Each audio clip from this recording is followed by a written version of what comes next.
要佢坐監嘅其中一個人，但係竟然佢係同佢傾掂咗咧，呢個白人咧 de Klerk 係做咗佢嘅副總統，然後咧就慢慢地進行一個權力嘅轉移，而使到非洲咧係可以和平過渡，而唔需要大幅度流血嘅。咁當然仲有嘅就係呢個美國嘅呢個馬丁路德金啦，馬丁路德金啦，同埋其中一個最欣賞嘅就係甘地。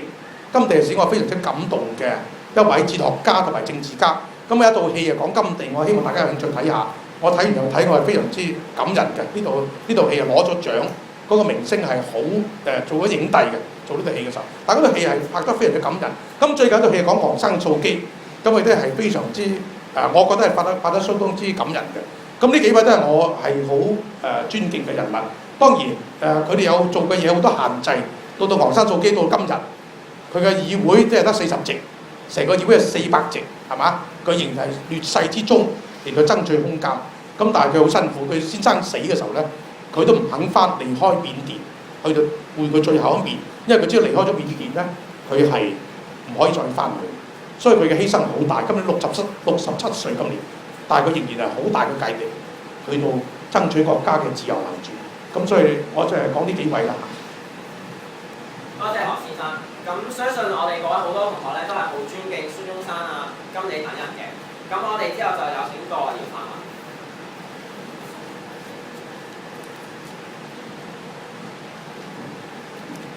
何先生你好啦，我想問一問，你認為新任嘅特首梁先生可以如何咁改善香港嘅教育政策咧？係其實喺競選嘅時候咧，我哋係同佢就一啲問題係有辯論嘅，喺嗰啲教育團體度。咁你知道佢講嘢咧就好叻嘅，冠冕堂皇，但係全部講大嘅嘢。咁去到細嘅嘢咧，就佢唔肯去到鎖定。譬如佢嚟講，佢話增加大學嘅資助教育，資助教育即係話資助全面資助學位。香港咧入到大學資助學位嘅人咧，其實得18%嘅啫，唔夠20%。其實好多進步嘅地方咧，去到20幾個%、30%，甚至地方40%。發覺咧，只要你夠年齡肯去讀咧，係免費嘅。但係香港要講一個知識型嘅社會、知識型嘅經濟，竟然咧係得18%。咁佢又話：副學士好多都好掂啊！實際上高咧，副學士係好多銜接唔到嘅。如果你銜接到，全部係要自己嘅自資嘅學位同課程，咁好多窮嘅就讀唔到嘅。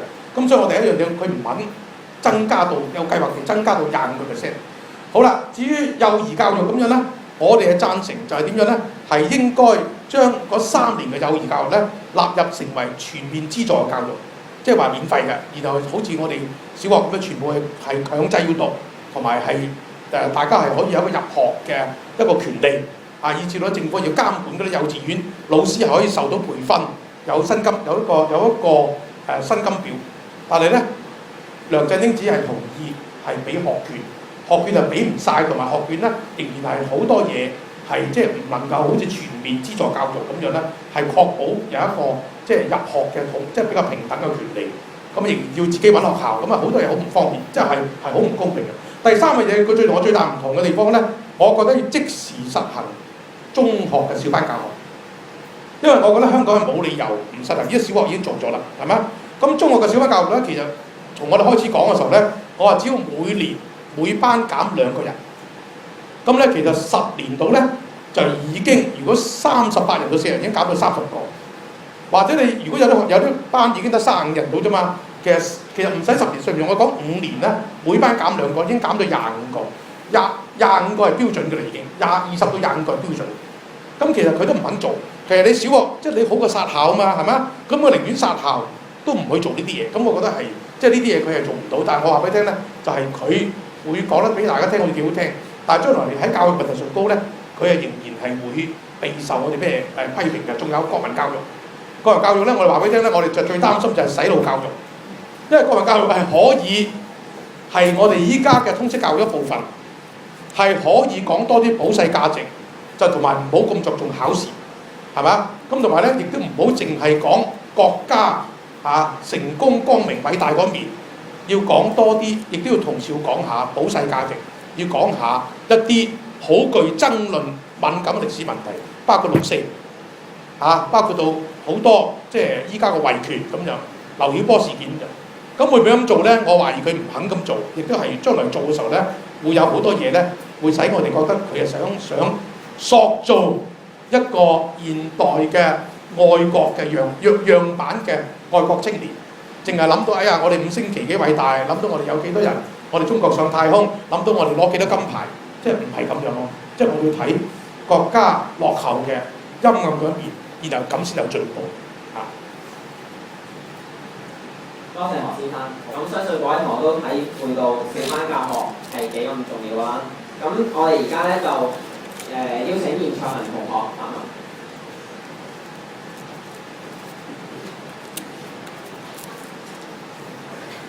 何生，係你好，佢哋先生。你好。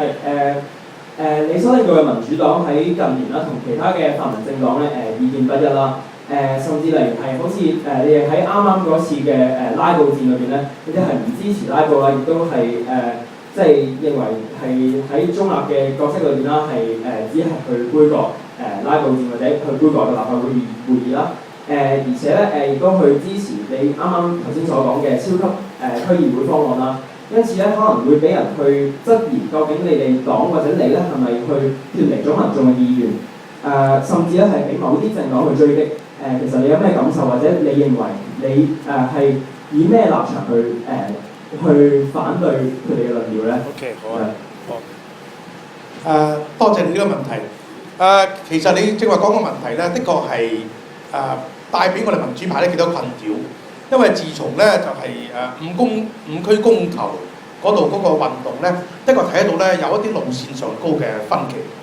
咁當年咧，我哋經過好多個討論咧，係決定係唔用5區公投嘅方式但係我哋仍然覺得咧係需要全力去到爭取應該有個民主，繼續應該上街。但係我覺得當時嘅辭職再選過咧係即係嗰個有風險而意義不大，而風險咧唔係淨係光輸咗個位，而係咧如果萬一係個議題都輸埋咧就好危險啦咁就。咁當時點解會咁做咧？因為當時我哋自己做好多內部嘅民意調查咧，發覺分歧好大喺民主派裏邊，有好多人都唔係好贊成用呢個咁嘅方式，因為香港人好得意嘅，就算係支持民主嗰啲人咧，有啲係比較溫和嘅，咁佢話盡量唔好用玩嘢嘅方式。佢話你係抗議就上街抗議，佢話玩嘢咧就俾翻嗰啲有時即係咩咧？咁我覺得冇興趣投票。咁我哋好擔心咧，如果你輸咗2席嘅話咧就危險啦，即係俾人話俾你聽個議題有問題甚至會俾人哋攞咗會有票咧，就會夾硬通過咩，即係想通過咩嘢咧，佢哋會攞多咗票。咁咧就呢個就係呢個分歧嗰陣時候開始嘅。咁但係我都係尊重人哋，因為點解咧？我覺得公投派嘅朋友咧係有良好嘅意願嘅，就算唔係一致都好咧，其實大家可以尊重，同埋咧係殊途同歸，就係各施各法。咁到改良方案嘅時候咧，當然亦都有人唔同意，但係其實亦都有唔少人係贊成嘅。當時我哋亦都好留意住咧，喺中大、港大所做嘅民調咧，都係超過60%人贊成要改良嘅，要覺得有啲突破，唔好淨係一潭死水。同埋咧最緊要咧繼續要傾，但係同時都要上街咁樣。咁所以當時嘅民意咁樣，咁唔支持我人亦我都係尊重佢嘅，唔支持。咁佢要鬧我哋，亦都冇辦法啦，要鬧嘅，咁我都要接受啦。因為事實上做民選議員第一個修養咧，就要知道要俾人鬧得，你唔俾人鬧得就唔好做一個民選議員。呢啲咧就係我相信即係曾蔭權係極之唔習慣嘅，因為佢做慣高官啊嘛。梁振英可能會好少少，但係佢未必有好功力㗎。我哋俾人鬧好慘嘅，譬如塞車咁樣，落到去嗰啲市民就鬧你啊！你點做官㗎你哋？搞咗車咁，我唔係官嚟咁啫。咁你喺議會你鬥人工㗎嘛？點解做唔到嘅咁樣？咁啊鬧到你失魂。佢話點解嗰條巴士線都改唔到？係咁鬧你。咁但係咧，同埋有啲人嚟到係不問情由嘅，我哋辦事處都有嚟到就鬧咁樣。咁但係我同我啲同事講，包括連即係會當選議員嗰啲人講，我話我哋做民選嘅議員，你一定有一個心態要知道，就係呢啲鬧你嘅人，其中係一啲可能支持你，可能唔係支持你，但係呢啲市民係俾你有機會坐上呢個位度。你唔知道邊個，但係總之就係平時喺街頭見嘅人，佢哋俾機會你，唔係上高啲官，唔係任何係佢哋俾機會你。所以而記住嗰啲人係冇權力㗎，你俾個好少，你有多少權力？因為你可以上個議會可以講下嘢，可以鬧下官。你嘅權力就係可以鬧到官。其實我哋鬧到官唔客氣啦，啲人成日都亂咁鬧，真心話講係嘛？咁所以咧，我話你俾人亂鬧下咧，佢係啲冇權勢嘅人嘅權力，佢泄憤都好啦，你都俾個機會泄下憤，出下氣，係嘛？我話你議員如果咁嘅修養都冇，就同人拍台，話冇理由咧就好唔啱嘅。即係所以，我覺得有個修養俾人哋聽清楚人哋講。咁好啦，就算喺個民間運動裏邊咧，有啲激啲嘅人鬧我哋咧，我哋係受得落嘅，因為我知道都係好意嘅，好多係。咁啊，亦都係覺得驚我哋有啲人會太過，日後會傾於太過保守。咁我哋會覺得鬧我哋嘅人咧，係俾我哋一個提示，係知道第一會有不同意見，第二咧千祈唔好就俾人真係出現咗啲日後原來係可以不斷退讓，然後不斷咧係放棄原則。咁我哋緊記住呢樣嘢。好啦，咁所以日後嘅日子裏邊咧，我相信民主運動咧都會有好多爭議嘅。其實全世界嘅民主運動都係咁樣嘅。當年天安門都係有兩派人，一派話要走嘅，一派話唔走嘅。唔走呢個惡咧，佢激即係比較激嗰啲人咧，就道德高地啊嘛。有好多人覺得咧，喂，留翻個空間啦，如果唔係好危險㗎，我哋應該翻學校先啦咁樣。咁但係足之人溫和嘅人係輸咗。但係我話俾你聽，喺一個大嘅運動裏邊咧，係經常有不同意見，甚至會鬧得好犀利。咁我覺得大家要有好嘅修養胸襟，保持冷靜嘅態度係最重要嘅。咁所以咧，同意或者唔同意，要時間去到長遠，即係去到考驗自己。不過咧，就係要睇啲嘅遠啲嘅眼光，同埋知道多元化嘅運動咧係重要嘅。多謝何先生。唔好意思啊，而家一個特別嘅宣佈，請5位需要出外訪問嘅同學而家單獨出嚟好啲。咁之後我哋有請第一順同學發問。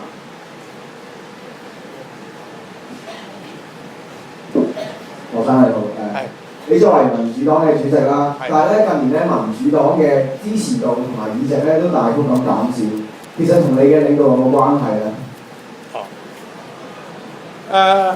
我好樂意，其實都係接受黨內外嘅批評。